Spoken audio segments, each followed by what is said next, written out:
दिग्गज अभिनेत्री मौसमी चटर्जी ने 1967 में निर्देशक तरुण मजूमदार की फिल्म बालिका बधू से अभिनय की दुनिया में कदम रखा था। पहली ही फिल्म से उन्हें जबरदस्त लोकप्रियता मिली और आगे चलकर उन्होंने राजेश खन्ना और अमिताभ बच्चन जैसे बड़े सितारों के साथ काम किया।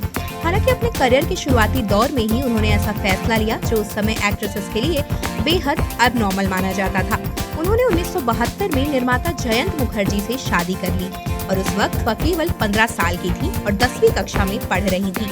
हाल ही में दिए गए एक इंटरव्यू में मौसमी ने बताया कि उनकी शादी इतनी कम उम्र में कैसे हुई।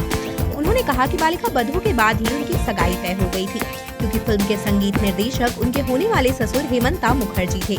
फिल्म के दौरान दोनों फैमिलीज के बीच काफी नजदीकियां बढ़ गई थी। मौसमी ने मजाकिया अंदाज में कहा कि उस समय लगभग हर कोई उन्हें अपनी बहू बनाना चाहता था। उन्होंने बताया कि फिल्म की सक्सेस के बाद शादी के कई प्रपोजल्स आने लगे थे। इसी बीच उनकी बड़ी बुआ कैंसर की लास्ट स्टेज में थी और उनकी आखिरी इच्छा मौसमी की शादी देखना था।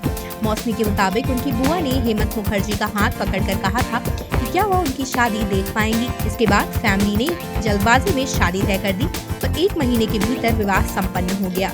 शादी के बाद मुंबई आने के दिनों को याद करते हुए मौसमी ने कहा कि वह अपने साथ गुड़िया घर और छोटा पालतू कुत्ता लेकर आई थी। उन्होंने बताया कि उस समय वह काफी छोटी थी और दिन भर गुड़ियों के साथ खेलती रहती थी। उनके ससुर ने ये सुनिश्चित किया कि उन्हें किसी चीज की कमी महसूस ना हो। उन्होंने ये भी कहा कि उनके पिता उनके प्रति बेहद प्रोटेक्टिव थे और मुंबई में माँ बाप दोनों की तरह उनका ख्याल रखते थे। मौसमी चटर्जी ने बंगाली और हिंदी सिनेमा में कई यादगार रोल्स निभाए हैं। अनुराग में अंधी लड़की का किरदार और रोटी कपड़ा और मकान में स्ट्रगल करती हुई पत्नी की भूमिका और अंगूर में उनका कॉमेडी एक्ट दर्शकों को बेहद पसंद आया। वह मंजिल जैसी फिल्मों में भी नजर आई। हाल के वर्षों में उन्होंने 2025 की बंगाली फिल्म आरी में काम किया। इसके अलावा शुजीत सरकार की चर्चित फिल्म पीकू में उन्होंने दीपिका पादुकोण की बुआ का किरदार निभाया था। इस फिल्म में अमिताभ बच्चन और इरफान खान भी अहम भूमिकाओं में थे। आप देख रहे हैं सौगंध टीवी, सौगंध वतन की।